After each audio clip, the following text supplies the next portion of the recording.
Hey guys, welcome back to the session. आज हम बात करने वाले हैं सेम सेक्स मैरिज के ऊपर। ये जो हमारा टॉपिक है सेम सेक्स मैरिज, ये UPSC CAPF assistant commandant 2024 exam के दृष्टिकोण से आर्गुमेंट पॉइंट ऑफ व्यू से काफ़ी ज़्यादा इंपॉर्टेंट है। इस वीडियो के अंदर हम जानेंगे कि कौन से हमारे फेवरिंग और कौन से हमारे अगेंस्ट के पॉइंट होते हैं जो कि इसके अंदर हम लिख सकते हैं। तो बिना लेट के आइए वीडियो को स्टार्ट करते हैं। बट वीडियो को स्टार्ट करें इससे पहले मैं छोटा सा इनिशिएटिव जो आपके लिए लेकर के आया हूँ उससे रूबरू कराना चाहता हूँ। इसके बारे में डिटेल में वीडियो बाद में आएगी। थोड़ा सा इसके बारे में आपको मैं इम्फेसाइज कर देता हूँ, बता देता हूँ। हमने जो है मिल करके आपके लिए सीएपीएफ का एक कोर्स लॉन्च किया है। उस कोर्स के बारे में आपको छोटी सी डिटेल में बता देता हूँ। बड़ी डिटेल एक दिन बड़ी वीडियो में आएगी, उस दिन हम बहुत ज़्यादा बात करेंगे इस कोर्स के बारे में। अगर मैं बात करूँ तो हमने बेसिकली सीएपीएफ असिस्टेंट कमांडेंट 2024 के लिए एक कोर्स लॉन्च किया है जिसके लिए काफ़ी लोगों की डिमांड थी। इस डिमांड के अंदर हमने फुलफिल करने की कोशिश करी है कि हम 6 महीने का करंट अफेयर आपको प्रोवाइड करेंगे और जो हमारे सीएपीएफ का पेपर 2 है उसका फुल मॉक टेस्ट इंक्लूडिंग आप जैसे देख पा रहे होंगे स्क्रीन पे। तो स्क्रीन के अंदर जैसे एक आपको दिख रहा होगा ऐसे रिपोर्ट, आर्गुमेंट, प्रेसी, पैसेज और जो हमारे क्वेश्चंस होते हैं ग्रामर के वो भी इसके अंदर इंक्लूड किए जाएंगे। यानी कि पूरा फुल मॉक टेस्ट होगा पेपर 2 का, वो भी आपको प्रोवाइड किया जाएगा। मॉक टेस्ट की संख्या होगी 8 और टोटल हमारे जो करंट अफेयर है ये 6 से 7 करंट अफेयर की एक पीडीएफ बनेगी जो कि आपको प्रोवाइड कर दी जाएगी। अब जरा सोच के देखिए मार्केट में इस कोर्स की कीमत कितनी होगी, आप एक बार पता कर लीजिएगा। आप जितना भी गेस करेंगे उससे कम ही इस कोर्स की कीमत होने वाली है। तो इंतजार करिए क्योंकि your exam is my responsibility. इस तरीके से हम काम करते हैं कि आपका एग्जाम है लेकिन वो जिम्मेदारी मेरी है और वो जिम्मेदारी मैं बिल्कुल पूरा करूंगा।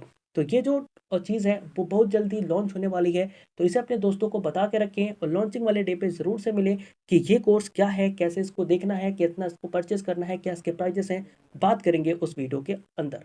सबसे पहले हम बात करते हैं इंट्रोडक्शन की। इंट्रोडक्शन क्या होता है आपको अगर पता हो, इंट्रोडक्शन का हिंदी में मतलब होता है परिचय देना। यानी कि जब भी आप किसी टॉपिक को एग्जाम के अंदर लिखते हो तो आपके दिमाग में ये चीज़ होनी चाहिए कि इसको मैं लिख रहा हूँ और एग्जामिनर इस चीज़ को पढ़ेगा तो उसको मैं कहीं ना कहीं होलिस्टिक वे में ये बता पाऊँ कि ये जो चीज़ है ना वो है क्या। यानी कि परिचय के अंदर आप छोटा सा ब्रीफ के अंदर आप बता सकते हो कि आप किस टॉपिक के ऊपर लिखने वाले हो। तो परिचय के अंदर हमने दिया कि हम सेम सेक्स मैरिज के ऊपर चीज़ें लिखने वाले हैं और इसको हमने इंट्रोड्यूस किया है। इंट्रोड्यूस कैसे करा है वो चीज़ हम यहाँ पे देखते हैं। सबसे पहले मैंने क्या लिखा हुआ है, सबसे पहले मैंने लिखा है कि recently Supreme Court of India deny to give his acceptance of same sex marriage. कहने का मतलब क्या है, कहने का मतलब ये है कि जो हमारी सुप्रीम कोर्ट ऑफ इंडिया है उसने रिसेंटली अभी सेम सेक्स मैरिज को ऊपर जो अपनी एक्सेप्टेंस है ना वो देने से क्या कर दिया, मना कर दिया। This judgement spark significant debate. यानी कि ये जो हमारा जजमेंट है ना इसने क्या किया, जैसे कि जजमेंट आया इसने एक सिग्निफिकेंट डिबेट जो है, एक महत्वपूर्ण डिबेट जो है उसको कहीं ना कहीं जन्म दे दिया। The proposer advocating for the equal right, यानी कि जो प्रपोजर थे जो सेम सेक्स मैरिज को लेकर के सुप्रीम कोर्ट के अंदर गए थे और जिनका कहना था कि सेम सेक्स मैरिज को सुप्रीम कोर्ट क्या करते, अलाउ करते, अपनी असेंट दे दे। उनका ये मानना था, वो ये कह रहे थे कि जो ये चीज़ है ना वो कहीं ना कहीं इक्वल राइट की तरफ इशारा करती है। वहीं जो अपोनेंट था यानी कि जो लोग इसके विपक्ष में थे वो ये कह रहे थे कि नहीं जी, अगर हम इसको लेकर के आते हैं तो कहीं ना कहीं रिलीजियस और ट्रेडिशनल जो हमारे बिलीफ हैं उनके ये अपोजिट है, उनके ये विरुद्ध है, इसके लिए हम ये चीज़ लेकर के नहीं आ सकते। हाउएवर, यानी कि हालांकि it is important to know about, यानी कि ये काफ़ी ज़्यादा इम्पोर्टेंट हो जाता है कि हमें पता हो कि लीगलाइजिंग सेम सेक्स मैरिज, अगर हम सेम सेक्स मैरिज को लीगलाइज कर रहे हैं तो ये बात हमें पता होनी चाहिए कि it is not just a matter of personal preference. ये केवल एक उस चीज़ की बात नहीं है कि हम पर्सनल प्रेफरेंस की बात कर रहे हैं कि ठीक है मेरे को ये चीज़ पसंद है तो मैं ऐसा करूंगा। केवल ये इसकी बात नहीं कर रही बल्कि ये बात करती है फंडामेंटल ह्यूमन राइट के इशूज़ की। तो इसलिए हमें इसे ऊपर बात करनी चाहिए, इसके ऊपर हमें चीज़ें पढ़नी चाहिए। तो मैं एक बार फिर से आपको समराइज कर देता हूं कि इंट्रोडक्शन के अंदर हमने क्या पढ़ा। इंट्रोडक्शन के अंदर हमने ये पढ़ा कि recently Supreme Court of India जो है उसने मना कर दिया अपने असेंट देने को, किसका, तो सेम सेक्स मैरिज के ऊपर। उसने ये जब जजमेंट दिया तो ये जजमेंट क्या होता है, एक सिग्निफिकेंट डिबेट को कहीं ना कहीं स्पार्क कर देता है। जो प्रपोजर थे जो इस चीज को लेकर के सुप्रीम कोर्ट के अंदर गए थे उनका कहना यह था कि अगर सेम सेक्स मैरिज आती है तो कहीं ना कहीं सभी को इक्वल राइट मिल जाएगी। लेकिन वही जो अपोनेंट था उसने ये कहा कि नहीं, जो हमारे रिलीजियस और ट्रेडिशनल बिलीफ है वो इसके वजह से हार्म होंगे, तो हम इसे लेकर के नहीं आ सकते। हालांकि ये और भी ज़्यादा महत्वपूर्ण हो जाता है कि हमें legalisation of same sex marriage के बारे में पता होना चाहिए, क्योंकि ये एक मैटर केवल एक पर्सनल प्रेफरेंस का नहीं है, बल्कि इससे जुड़ा हुआ फंडामेंटल ह्यूमन राइट का इशू भी आता है। तो इसके लिए हमें इस चीज़ के बारे में पता होनी चाहिए। तो ये होता है हमारा इंट्रोडक्शन, ऐसे हम इस टॉपिक को इंट्रोड्यूस कर सकते हैं। अगर मैं बात करूं इंट्रोडक्शन के बाद अपने फेवरिंग पॉइंट यानी कि 4 पॉइंट की, हमारा जो पहला 4 पॉइंट होता है वो क्या होता है? हमारा पहला 4 पॉइंट होता है इक्वालिटी, यानी कि समानता। यानी कि हम क्या कह सकते हैं कि ये जो कानून है ना, ये सभी को इक्वालिटी देता है, सभी को समान रूप से समानता देता है, इसलिए इस कानून को लेकर के आया जा सकता है। और सेम सेक्स मैरिज जो है ये अच्छा है, इसको आना चाहिए। सबसे पहले इसके अंदर क्या लिख सकते हैं कि same sex couple deserve equal right and recognition under the law. कहने का मतलब क्या है कि कोई भी कानून जब सरकार लेकर के आती है तो ऐसा ना करे, जैसे कि आपने देखा होगा कोई जो कानून है, जो कोई सरकार की इनिशिएटिव आती है, तो उसके अंदर क्या होते हैं, कहीं ना कहीं जो बेनिफिट्स होते हैं ना वो कपल को दिए जाते हैं। अब ये कपल होते कौन है? तो जिनका रजिस्ट्रेशन ना हुआ होता है। जैसे कि अगर हिंदू धर्म की बात करी जाए, मुस्लिम धर्म की बात करी जाए, तो जब भी हम शादी करते हैं तो हमें रजिस्टर करानी पड़ती है वो शादी कोर्ट के अंदर। तो जिनकी भी शादियां कोर्ट के अंदर रजिस्टर्ड है, यानी कि सरकार ने अपना कानून बना करके उसको लीगल करा हुआ है, उनको ये बेनिफिट मिलते हैं। लेकिन जो हमारे सेम सेक्स कपल है ना, इनकी शादियां रजिस्टर्ड नहीं होती और इनको ये सब बेनिफिट नहीं मिलते। तो कहने का मतलब क्या है कि जो सेम सेक्स कपल है ना, ये भी डिजर्व करते हैं इक्वल राइट और रिकॉग्नाइजेशन इस कानून के अंदर। उनका कहना यह है कि including the right to marry and enjoy the legal benefit and protection that marriage provided. कहने का मतलब ये है कि जो भी मैरिज के बाद जो भी हमारे प्रोटेक्शन होते हैं, लीगल बेनिफिट्स होते हैं, जो कि सभी को मिलते हैं, हर एक कपल को मिलते हैं, तो वो जितने भी सारे बेनिफिट्स हो गए, जो प्रोटेक्शंस हो गए ना, वो सेम सेक्स मैरिज के कपल को भी मिलनी चाहिए। इसके वजह से हम कह सकते हैं कि ये जो कानून अगर आएगा, ये सब चीजें लेकर के आती है, तो इक्वलिटी शो होगी और इक्वलिटी के बेसिस पे हम कह सकते हैं कि इस कानून को भारत के अंदर आना चाहिए।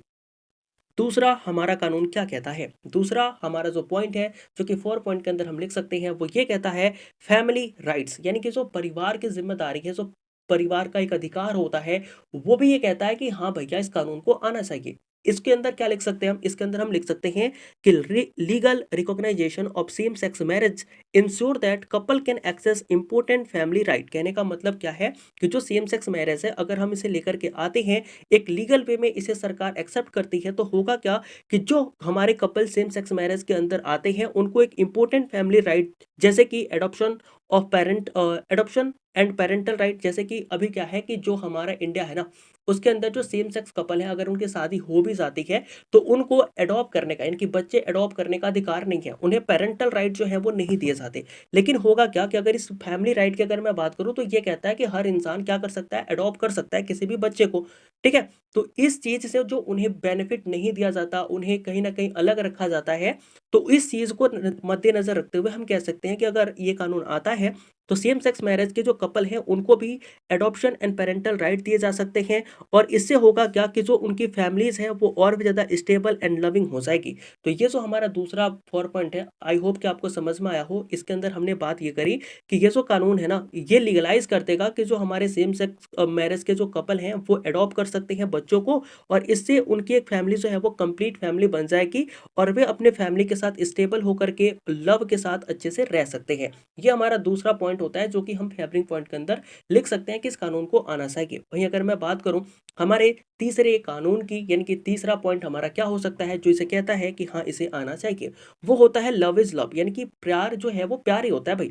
यानी कि लव नोज नो जेंडर, यानी कि जो प्यार है ना, वो जेंडर पे विश्वास ही नहीं करता, उसे फर्क ही नहीं पड़ता कि वो जेंडर कौन सा है। प्यार जो है वो प्यार होता है। तो लव नोज नो जेंडर, यानी कि प्यार किसी भी जेंडर को नहीं जानता।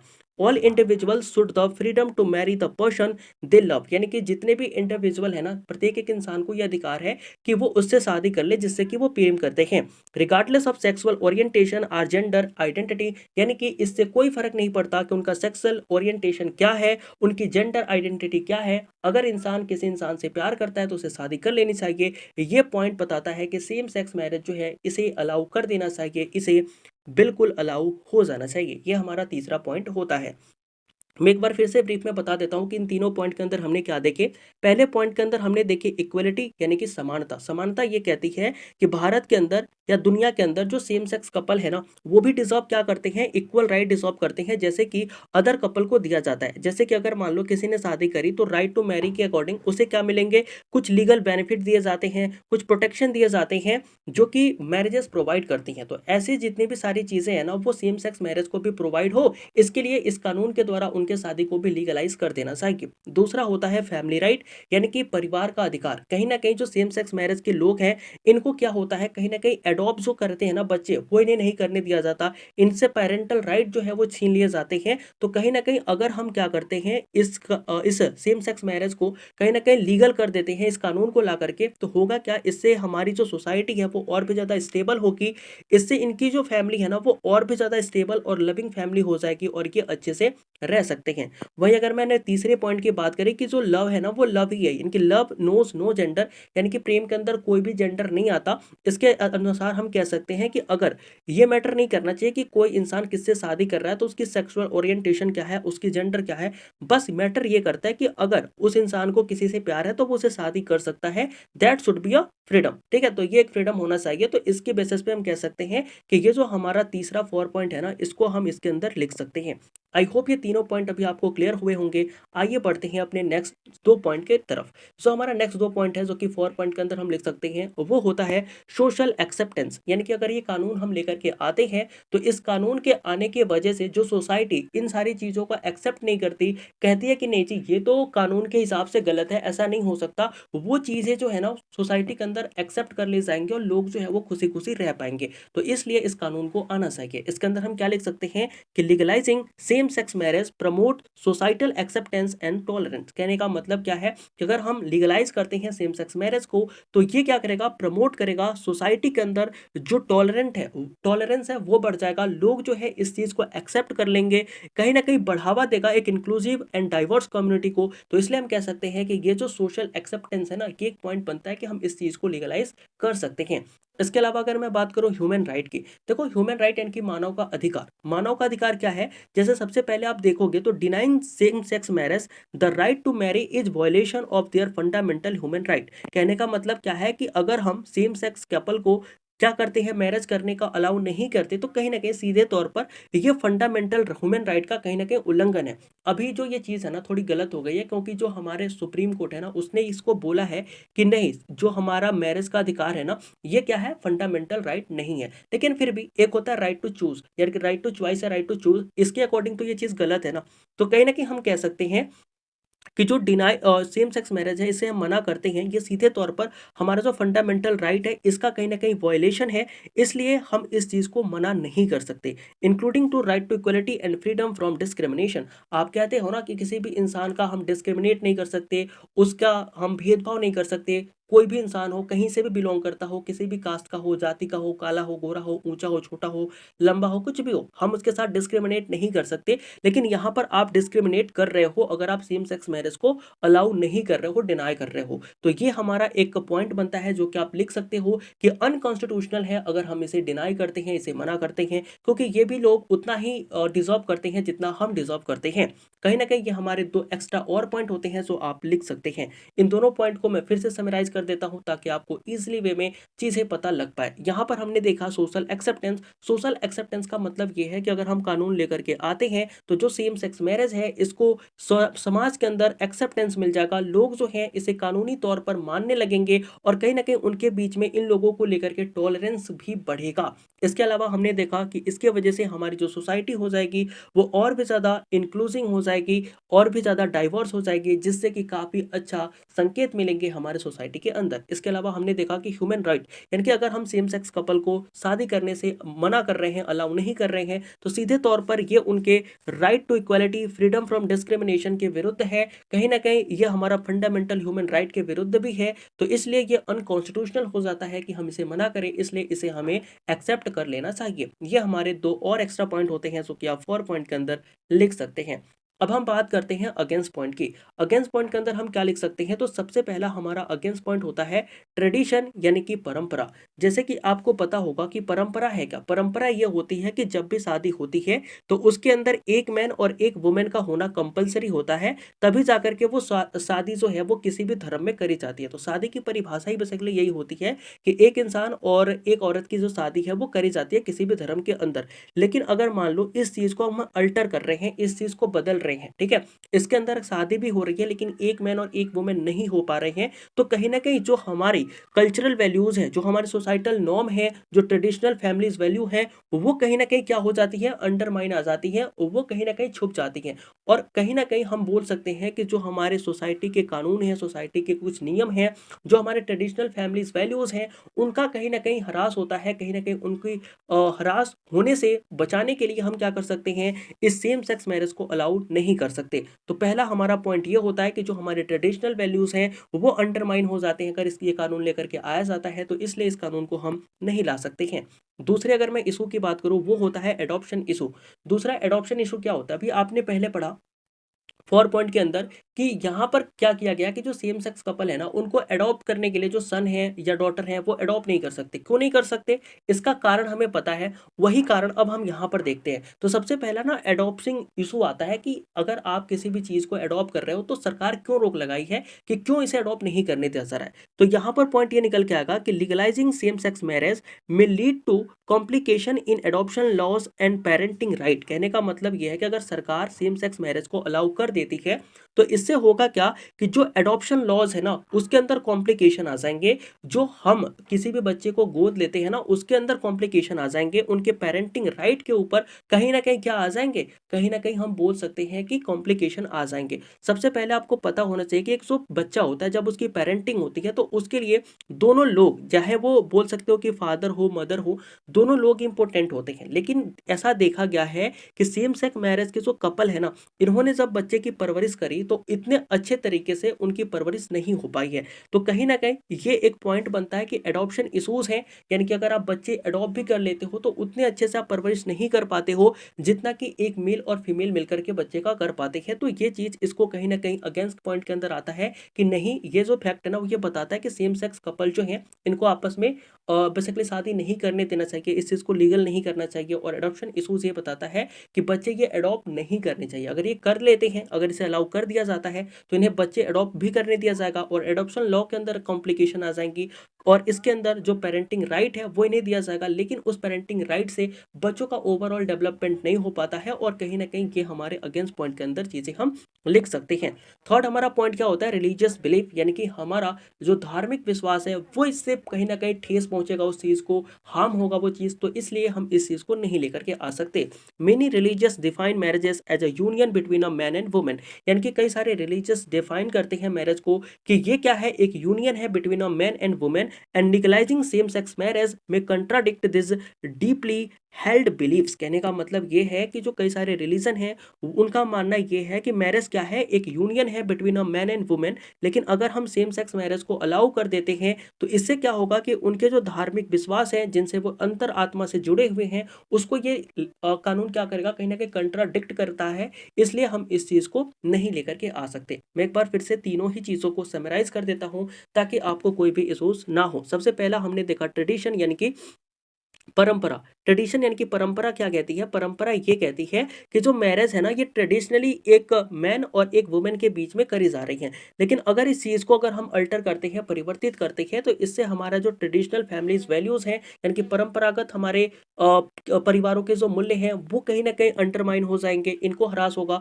और जो हमारे सोसाइटल नॉर्म है इनको भी हम कहीं ना कहीं हार्म करते हुए नजर आ रहे हैं इस कानून की वजह से। इसलिए हम इस कानून को नहीं लेकर के आ सकते। दूसरे पॉइंट के अंदर हमने देखा कि एडॉप्शन इश्यूज हैं, यानी कि एक सर्वे ये कहता है कि जो हमारे सेम सेक्स मैरिज के कपल हैं वे अपने अडॉप्टिंग और जो सन है या चाइल्ड है इसका अच्छे से ध्यान नहीं रख पाते, उनकी पेरेंटिंग अच्छे से नहीं कर पाते। तो इसलिए अगर हम सेम सेक्स मैरिज लेकर के आते हैं तो होगा क्या कि हमें इनको अलाउ करना होगा कि ये भी बच्चे अडॉप्ट कर पाते हैं, लेकिन इसके अंदर कॉम्प्लिकेशन आ जाएंगे और हमें अपने लॉज को चेंज करना पड़ेगा। इसलिए भी इस लॉ को हम लेकर के नहीं आ सकते।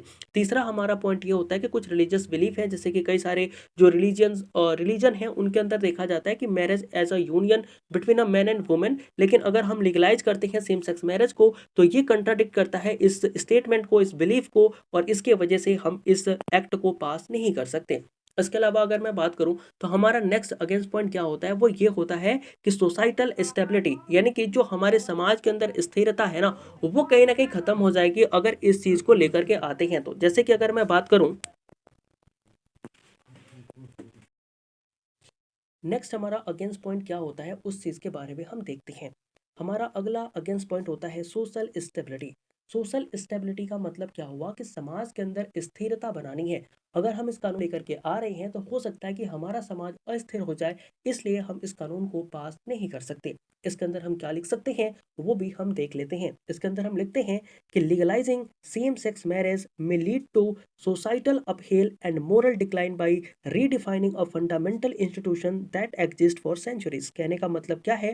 कहने का मतलब ये है कि अगर हम सेम सेक्स मैरिज को लीगलाइज कर देते हैं, इन्हें हम लीगल मान लेते हैं, तो हो सकता है कि समाज के अंदर अनबैलेंस्ड तरीके से कुछ ना कुछ चीजें होने लगे। फॉर एग्जाम्पल आप देखेंगे कि समाज के अंदर कुछ फंडामेंटल इंस्टीट्यूशन है जिन्हें हमें वापस से रीडिफाइन करना पड़ेगा। ये जो हमारे फंडामेंटल इंस्टीट्यूशंस हैं ये वर्षों से चले आ रहे हैं और ये आज भी एग्जिस्ट करते हैं। फॉर एग्जाम्पल हमें पता है कि शादी हमेशा सेम सेक्स के बंदों के बीच नहीं होती, बल्कि अपोजिट सेक्स के बंदों के बीच होती है। अगर एक मेल है एक फीमेल है, देन ही समाज उस शादी को एक्सेप्ट करता है। लेकिन अगर मान लो इस कानून को ला करके हम इस शादी को एक्सेप्ट करते हैं तो होगा क्या कि समाज के अंदर कहीं ना कहीं एक डिससेटिस्फैक्शन आएगा। समाज को ऐसा लग सकता है कि जो उनके मूलभूत स्ट्रक्चर थे ना, उनके साथ खिलवाड़ करी गई है, छेड़छाड़ करी गई है। तो हो सकता है कि सोसाइटी के अंदर इम्बैलेंस आ जाए और सोसाइटी हमारी अनस्टेबल हो जाए। तो सोसाइटल स्टेबिलिटी एक कंसर्न बनता है, जिसकी वजह से हम कह सकते हैं कि हमारा ये जो कानून है वो पास नहीं होना चाहिए। इसके अलावा अगर मैं बात करूं नेक्स्ट अगेंस्ट पॉइंट की, वो क्या होता है, वो हमारा पॉइंट ये कहता है कि some argue that children benefit from having both a male and female role model in a traditional family structure. कहने का मतलब क्या है कि जब भी परंपरागत फैमिली स्ट्रक्चर को देखेंगे तो कहा जाता है कि चिल्ड्रेन के लिए एक माता और एक पिता का रोल मॉडल होना काफी ज्यादा जरूरी है। इससे काफी ज्यादा बेनिफिट चिल्ड्रन को होता है। अगर मान लो कोई लड़की है तो वो अपने माता जी को देख के सीखेगी कि उसकी मम्मी कैसी है, तो वो ऐसी रहेगी। अगर मान लो कोई लड़का है तो वो अपने पापा को देख के सीखेगा कि पापा कैसे रहते हैं, तो वो रहेगा। तो यानी कि मेल एंड फीमेल दोनों होते हैं फैमिली के अंदर, तो एक चिल्ड्रन के लिए काफी अच्छा रोल मॉडल होते हैं और चिल्ड्रन उनसे काफी अच्छी चीजें सीख सकते हैं। लेकिन अगर मैं बात करूं सेम सेक्स कपल की, तो सेम सेक्स कपल जो है वो प्रोवाइड नहीं करते हैं ऐसा इन्वायरमेंट नेचुरली। तो ये चीजें थोड़ी कम पॉसिबल दिखाई पड़ती है और इसलिए हम कह सकते हैं कि पेरेंटिंग कंसर्न के हिसाब से इस कानून को भी नहीं आना चाहिए। तो ये है हमारे अगेंस्ट के कुछ पॉइंट जो हमने देखे। इसके अलावा अगर मैं बात करूं तो हमारा कंक्लूजन क्या हो सकता है। इतनी सारी चीजें पढ़ी, इतनी सारी चीजें देखी, इसको देखने के बाद हम बेसिकली अपने कंक्लूजन पे जाते हैं और हमारा कंक्लूजन क्या हो सकता है उस चीज को हम देखते हैं। कंक्लूजन के अंदर बेसिकली हम ये लिख सकते हैं कि legalising same sex marriage is a crucial step toward building a more inclusive and egalitarian society. कहने का मतलब क्या है कि अगर हम सेम सेक्स मैरिज को कहीं ना कहीं अलाउ करते हैं तो ये हमारी एक इंक्लूसिव और इग्लिटेरियन टाइप की सोसाइटी बनाने के लिए काफी ज्यादा क्रूशियल स्टेप होगा। By embarrassing equality, promoting social acceptance and respecting individual autonomy. अगर मान लो हमारा जो कंट्री है अगर इस चीजों को एक्सेप्ट करता है तो इससे होगा क्या कि हम कहीं ना कहीं इक्वालिटी को एम्बैरस कर रहे हैं, हम सोसाइटी के अंदर प्रमोट कर रहे हैं इसे एक्सेप्ट करने को, एंड रिस्पेक्ट कर रहे हैं जो भी इंडिविजुअल का जो भी अपना पसंद है उस चीज को वो पसंद करे, उसके साथ रहे, यानी कि इंडिविजुअल के ऑटोनॉमी की हम रिस्पेक्ट करते हैं। ये सारी चीजें ना काफी ज्यादा इंपॉर्टेंट हो जाती है जब इस लॉ की बात करी जाती है। We uphold the fundamental principle of human right and justice.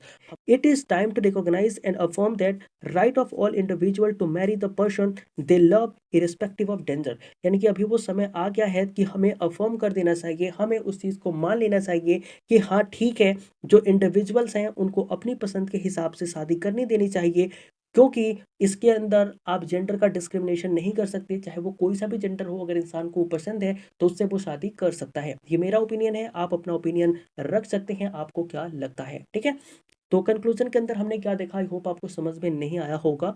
ठीक है, तो मैं इसे फिर से समझा देता हूँ। देखो इसके अंदर हमने कुछ नहीं करा, पहला हमने ये करा कि जो हमारा लीगलाइजिंग है सेम सेक्स मैरिज का, ये बड़ा ज़्यादा क्रूशियल हो जाता है अगर हम इसे लॉन्च करते हैं इस टाइम पे। तो इसके अलावा हमने ये देखा कि जो हम इक्वलिटी की बात करते हैं, सोसाइटी के अंदर प्रमोट करते हैं इस चीज़ को एक्सेप्ट करना, तो ये सभी चीज़ें क्या है, कहीं न कहीं काफ़ी ज़्यादा बड़ी हैं। इंडिविजुअल ऑटोनॉमी को हम रिस्पेक्ट कर रहे हैं, ये काफ़ी ज़्यादा बड़ी चीज़ें हैं। We uphold the fundamental principle of human right and justice. हमारे पास फंडामेंटल प्रिंसिपल है कि हम ह्यूमन राइट और जस्टिस को क्या करें, अपहोल्ड करें, उसे बचा के रखें। तो ये जो समय है ना, ये समय है कि हम रिकॉग्नाइज़ करें और अफ़र्म करें उनके राइट्स को, जो भी उनके राइट्स हैं, जो भी सेम सेक्स मैरिज वाले पर्सन हैं, उनको हम क्या करें, अच्छे से ट्रीट करें, उनको उनका हक दिलाएँ। आई होप कि ये जो चीज़ें हैं ना आपको समझ में आई हो पूरी अच्छे तरीके से। आपने ये देखा कि क्या है इसके फेवरिंग पॉइंट, क्या है इसके अगेंस्ट पॉइंट, क्या-क्या चीज़ें हो सकती हैं, क्या है इसका बेसिकली जो भी चीज़ें हैं आपने, आई होप सारी चीज़ें आपने देखी है। तो ये था हमारा सेशन, आई होप कि ये पसंद आया हो। तो मिलते हैं किसी नए वीडियो में किसी नए टॉपिक के साथ, तब तक के लिए जय हिंद।